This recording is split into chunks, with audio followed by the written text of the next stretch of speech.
V to kampanjo sem vstopil, da predsedniškim volitvam vrnemo vsebino.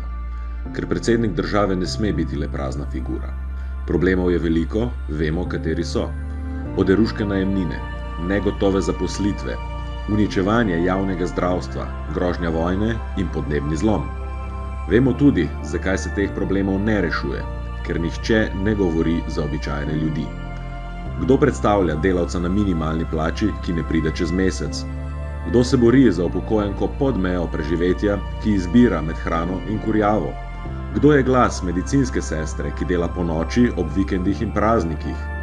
Predsednik mora biti glas neslišanih in spregovoriti za javno zdravstvo in šolstvo, za dostopna stanovanja, za domove starejših, za mirovniško politiko in okolje za naslednje generacije.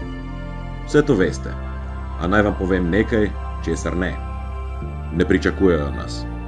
Delavcev in študentov, voznikov in natakarjev, trgovk, medicinskih sester, prekarcev in upokojencev. A prihajamo, skupaj. To nedeljo na volitvah pod številko 4. Miha Kordiš, tvoj glas, tvoj predsednik.